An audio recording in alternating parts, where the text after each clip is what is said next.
Café Vital es una presentación de Doctora Katiana Blanco, Maqueda, tu centro de belleza, Jardín Bambusal, Los Tequeños del Nono, Botica del Alma, Eres Bienestar, Secretos del Diván, Respirarte, Barudén, Veterinaria Mascotas del Valle, BN Medios y BN Tienda.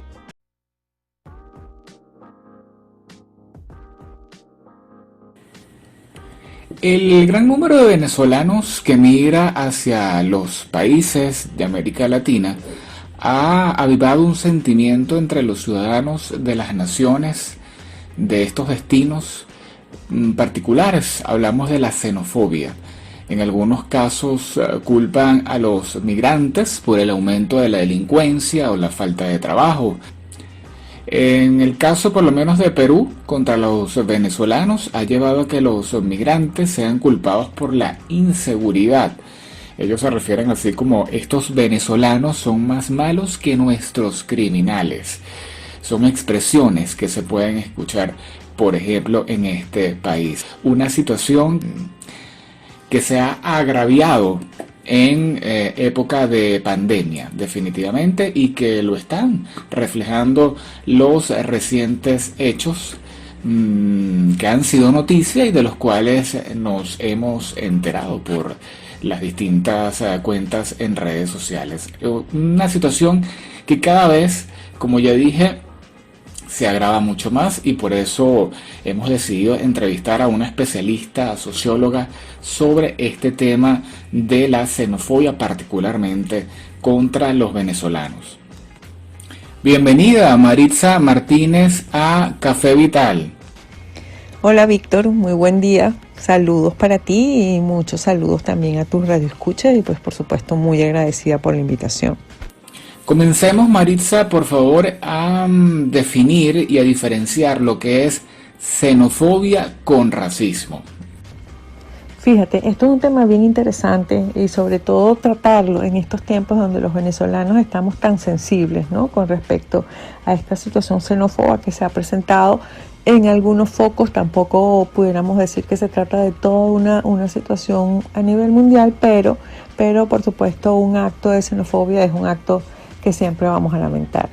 En principio, la xenofobia, cuando nos referimos a la xenofobia, nos estamos refiriendo al rechazo, o sea, todo lo que tiene que ver con rechazo al extranjero o al inmigrante.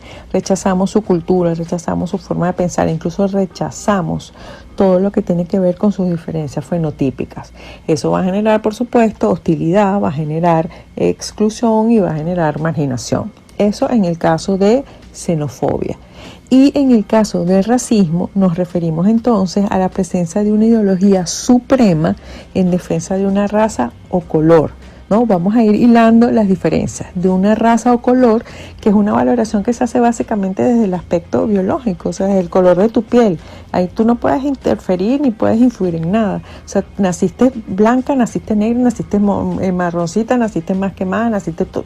O sea, cada quien con sus diferentes características desde el punto de vista biológico. Entonces, quien lo lidera, pues por supuesto va a proponer o va a propulsar o promover una discriminación para justificar toda esa hostilidad, ¿no?, de la cual ya conocemos qué significa el racismo. Ahora bien, por ejemplo, se puede rechazar a alguien por su color de piel. Ahí estamos hablando de racismo. Pero también podemos rechazar a alguien por ser extranjero y por tener su color de piel distinto. Es decir, puede ser negro y puede ser extranjero. En este caso estamos hablando de xenofobia y racismo de manera simultánea. De ahí creo yo que parte la confusión con respecto a ambos términos. ¿Por qué surgen, Maritza, estos comportamientos xenófobos en las sociedades? En este caso, lo que pueda explicar o lo que explica, de hecho, el comportamiento xenófobo en las sociedades tiene que ver con esas corrientes migratorias de una comunidad que viene de escasez, de problemas internos, problemas domésticos, hacia otra donde se supone que están mejor, que hay abundancia, que hay más posibilidades de trabajo, donde no hay escasez, donde hay mejores posibilidades de calidad de vida. Entonces, ¿qué es lo que va a pasar? Cuando el que emigra llega a esa comunidad que lo recibe, esa comunidad va a actuar, va a reaccionar. ¿Por qué? Porque va a haber una autodefensa desde el punto de vista laboral y desde el punto de vista demográfico. Es decir, ¿cómo me muevo yo aquí con estas personas que están llegando cuando ya hay un engranaje desde el punto de vista económico, desde el punto de vista social, desde el punto de vista familiar, institucional, y repentinamente pues se despiertan esos sentimientos xenófobos en donde vamos a encontrar muy probablemente que la llegada de estas nuevas personas a la comunidad pueden influir en la baja de los salarios, puedan influir en todo lo que es el desmoronamiento o, para no ser tan drástico con el término, poder hacer en la afectación de lo que es la parte comercial o productiva de la región, según sea el caso. Entonces, obviamente, esto va a generar una situación bien complicada, bien crítica para todas aquellas personas que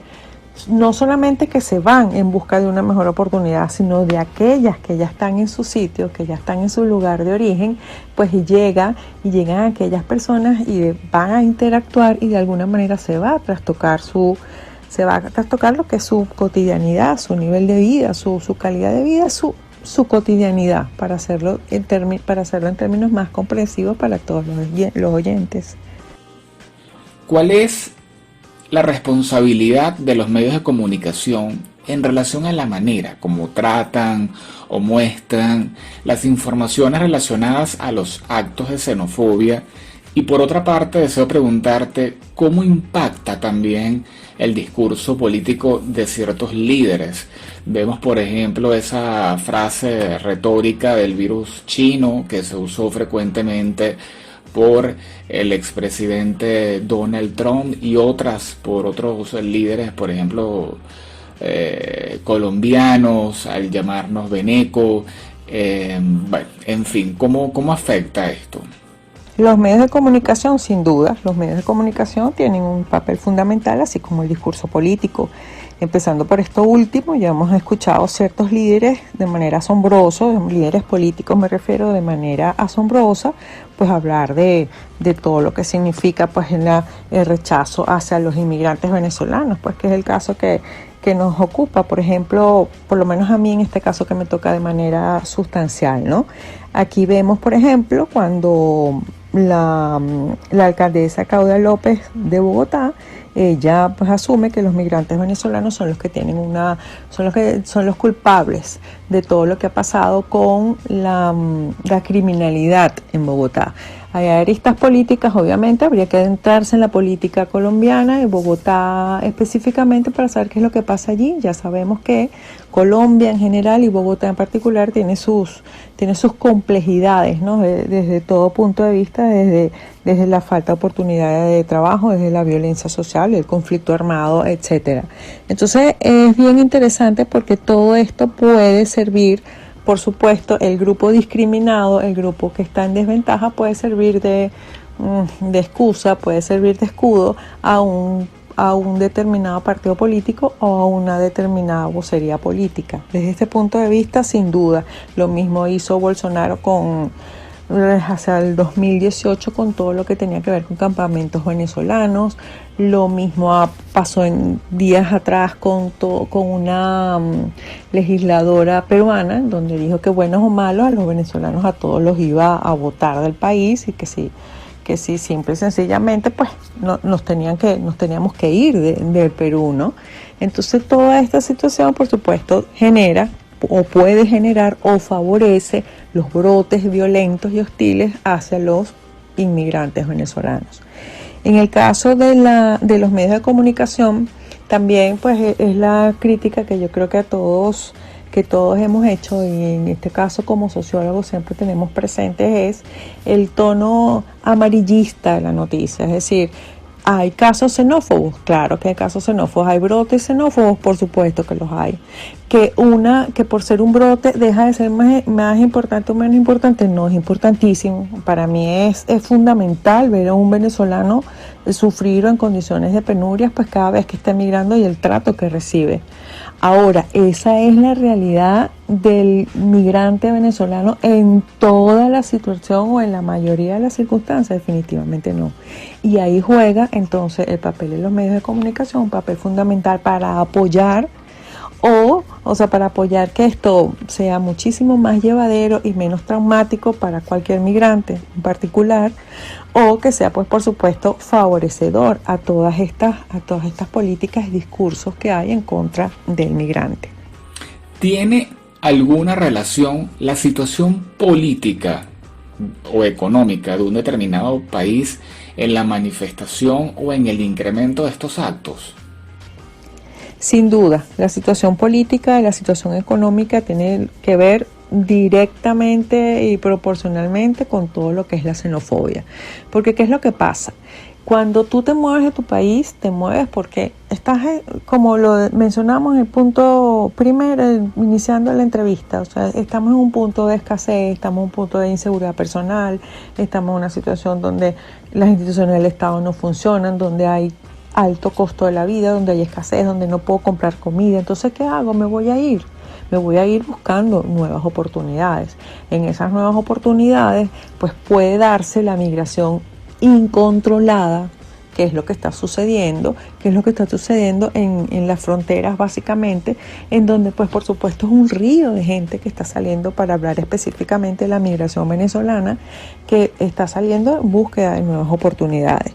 Entonces, ¿qué es lo que pasa? Cuando llegan al sitio a donde van a sentarse y a convivir con los oriundos, ¿qué es lo que pasa? Que se va a generar una competencia comercial, una competencia de servicio, una competencia de todo lo que tiene que ver con esa situación, esa dinámica, esa vida que ya está establecida allí. Entonces, a mayor situación política conflictiva, a mayor situación económica difícil, pues obviamente vamos a encontrar mayor cantidad de personas que van a migrar. Eso ha pasado en todas partes del mundo, donde se han dado situaciones pues bastante complejas desde ese punto de vista. Así que no tengo ninguna duda en afirmar que sí, que todo lo que tiene que ver con la situación política y económica va a reforzar la situación xenófoba, porque además, ante este nuevo orden mundial, con pandemia por demás, pues todas las regiones, todos los países, todas las localidades se están cuidando, se están protegiendo, están de alguna manera autogestionándose lo más efectivamente posible. Entonces, pues por supuesto, esto va a generar un mayor conflicto, una mayor hostilidad y un mayor grado de rechazo. En este momento se cuentan con estadísticas sobre países con mayor índice de casos de xenofobia. ¿Tienes conocimiento sobre eso? En cuanto a las estadísticas sobre la xenofobia, fíjate, aquí hay un elemento bien interesante, porque aunque hay focos xenófobos, que los hay, que es innegable, no podemos decir que es una característica de Chile, de Uruguay, de Perú, de Brasil, de Colombia, de países xenófobos, o en la región un país es más xenófobo que otro, porque yo quiero insistir en esto, los brotes son eso, son brotes, son esporádicos, son focalizados. Yo no puedo pensar, o yo no voy a pensar, o no puedo afirmar, más que pensar, yo no puedo afirmar que se trate de una situación en la cual yo como venezolana no puedo ir hacia Argentina, o tú como venezolano no puedes ir hacia Colombia, hacia Perú, porque va a haber un acto de hostilidad y de agravio, ¿no? Entonces, desde el punto de vista, y teniendo eso claro, y del concepto de la xenofobia como tal, que es todo lo que es el rechazo a la cultura, a la forma de pensar, a las diferencias fenotípicas, etcétera, es más el brote xenófobo, por lo tanto es más complicado hablar sobre una estadística de cuál país es más xenófobo que otro, desde el punto de vista objetivo, sea, desde el punto de vista subjetivo, desde el punto de vista de la noticia, desde el punto de vista de la alarma, desde el punto de vista del morbo incluso, bueno, podríamos decir, yo vi más casos aquí, yo he visto más casos en cual, y puedo citar y puedo mencionar, pero desde el punto de vista estrictamente estadístico y desde la seriedad de la ciencia estadística, pues se trata de brotes xenófobos, que, insisto, no le van a quitar ningún tipo de justificación ni mucho menos va a haber un grado de benevolencia hacia esos actos. Simplemente, estadísticamente hablando,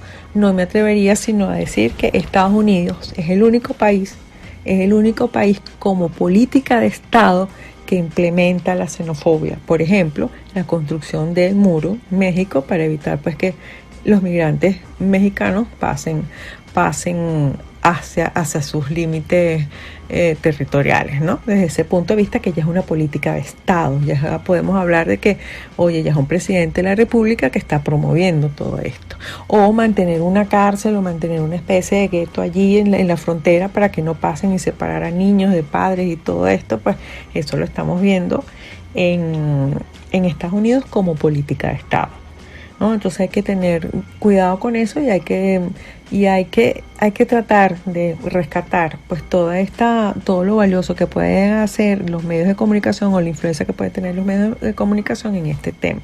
Amigos, estamos en conversación con Maritza Martínez, socióloga, hablando con ella sobre los hechos de xenofobia recientemente ocurridos y bueno, estudiando en general el tema.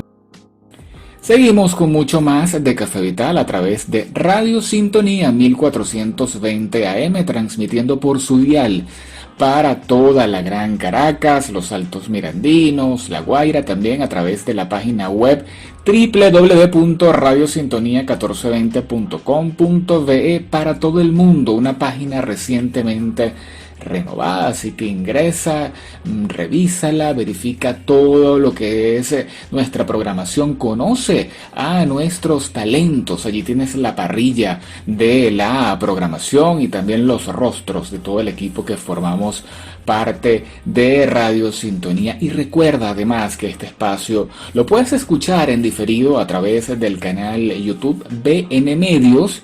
Allí lo tienes de manera segmentada, también en iVoox lo puedes escuchar completico con esa selección musical que escogemos con bastante criterio, con bastante minuciosidad para que la disfrutes en este café.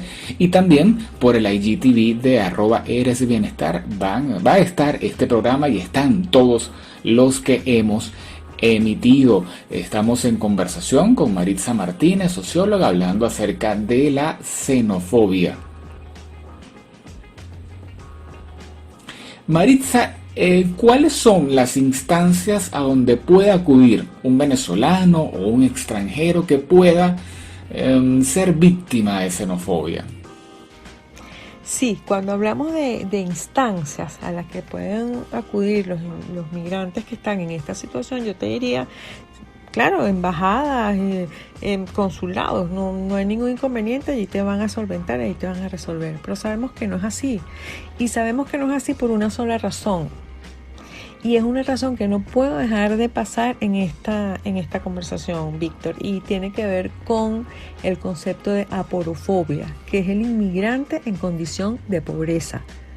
Ese es el que hemos visto que el que está llevando la exclusión, es el que hemos visto que está siendo discriminado, hacia él va dirigido la hostilidad, mas no he escuchado en ningún caso y no sé de ningún caso y no se ha registrado de casos tampoco en los cuales tú llegas a un hotel 5 estrellas en Perú, en Colombia, en Ecuador, en Brasil y vas a tener algún tipo de escarnio, vas a tener algún tipo de marginación, de repugnancia, de odio. Absolutamente no.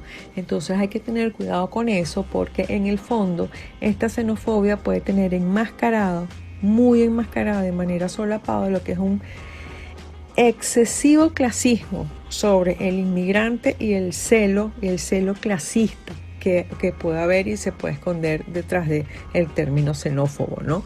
Entonces eso es bien importante que lo estudiemos, que lo sepamos, que lo escuchemos y que lo divulguemos, porque la aporofobia es un hecho. es un hecho. O sea, es simple y sencillamente esa persona en condición de pobreza, entonces ese es el que voy a rechazar. Hay que tener cuidado con eso, hay que verlo, hay que analizarlo y hay que tomarlo muy en cuenta a la hora de hacer estos análisis de xenofobia y de racismo. Todo parte de la educación, definitivamente. Así que sería bueno conocer cómo puede influir en los niños la educación de manera positiva para que en las próximas generaciones ellos puedan tener una visión más amplia y respetuosa sobre la diversidad, porque estos problemas de xenofobia parten definitivamente de una no aceptación, de un rechazo ya de por sí cultural, social, hacia todo lo que es distinto. Con respecto a la educación de nuestros hijos y este tema de la xenofobia, aquí no queda otro asunto que empezar por la familia. Empezar por el respeto entre los que estamos en el grupo familiar, entre el grupo nuclear, el grupo extendido, los vecinos, hacer respetar el que tengo al lado. Eso hay que tenerlo muy, muy en cuenta. Si no empezamos por esas pequeñas cuotas, esas pequeñas parcelas de respeto, es muy complicado que podamos aspirar a otro tipo de respeto quizás un poco más complejos, ¿no? Desde el punto de vista de lo que los niños, nuestros hijos, están percibiendo de lo que está sucediendo en el mundo a nivel global. Entonces, en este sentido es promover la equidad, la igualdad, el respeto, los límites, la disciplina, el entendimiento, pero eso parte por cada uno de nosotros, parte del papá, parte de la mamá, parte de los abuelos. Pues si nosotros no nos educamos en la tolerancia, en el respeto, pues es imposible que podamos transmitir tolerancia y respeto a nuestros hijos para evitar este tipo de situaciones. Desde el bullying que sea en el colegio, porque se es diferente. Por cualquier cosa eres diferente, bueno, por eso hay bullying. Bueno, ya sabemos los estragos del bullying. Entonces, desde esa instancia, escuela, que son instituciones básicas, ¿no? De la sociedad, desde la familia, desde la escuela, pues hacer un trabajo fuerte, un trabajo dedicado, sostenido, de cambio de políticas de pensum, de cambio de políticas de materias. Ya son las materias que están impartiendo no nos están funcionando para nada. En las universidades incluso tampoco. Tienen que incorporarse nuevas estrategias, nuevas materias, y dentro de esas estrategias yo considero que el cambio de currículum, el cambio de pensum es fundamental. Vamos a hablar más de equidad, vamos a hablar más de respeto, vamos a hablar más de tolerancia, y allí pues empezaremos solamente a ver los cambios. Solo sería un inicio. A su criterio, ¿cuáles pudieran ser los planes de acción de las distintas instancias de la sociedad para frenar estos actos que lastimosamente en pleno siglo XXI aún están presentes?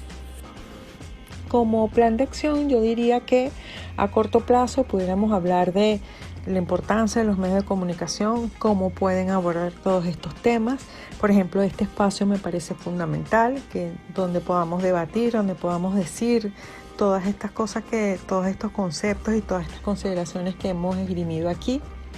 Desde el punto de vista quizá un poco más a mediano plazo, políticas públicas conjuntas, desde un enfoque coordinado, solidario, sostenido, que se evalúe, donde existe una voluntad política de la región, de la frontera, básicamente y específicamente, que es el tema que nos ocupa a los venezolanos ahorita, y establecer esa visión conjunta. Pues ¿cómo hacemos? Porque es un problema tanto para el migrante venezolano como para la población colombiana. Entonces, ¿cómo vamos a hacer para que, por citar, ¿no? por mencionar Colombia, la frontera colombo-venezolana, cómo vamos a hacer para ejecutar un plan de acción pues que permita, desde el punto de vista de políticas públicas, llevar adelante mejoras para la calidad de vida y las condiciones de vida de todas estas poblaciones? Antes de finalizar la entrevista, Maritza, por favor indícanos tus puntos de contacto y si tienes por allí pendiente algún taller, alguna charla, algún evento que nos puedas invitar a todos nosotros. Muchísimas gracias, Víctor, gracias a tu equipo de Café Vital Radio, gracias a todos los radioescuchas. De verdad ha sido un placer para mí porque son temas que definitivamente nos sensibilizan y nos colocan en una situación de denuncia, de conversar, de ponerlo sobre el debate y saber a qué nos estamos enfrentando realmente. Así que pues siempre a la orden y presta a colaborar con todas estas iniciativas. Muchísimas gracias. Amigos, estuvimos en conversación con Maritza Martínez, socióloga, hablando sobre el tema de la xenofobia, particularmente hacia los venezolanos, específicamente en los países de Sudamérica, Colombia, Perú, Ecuador, que es donde esto ha sido noticia recientemente. Sigan allí con mucho más de su Café Vital, que ya regresamos con más temas, más noticias, más actualidad para todos ustedes.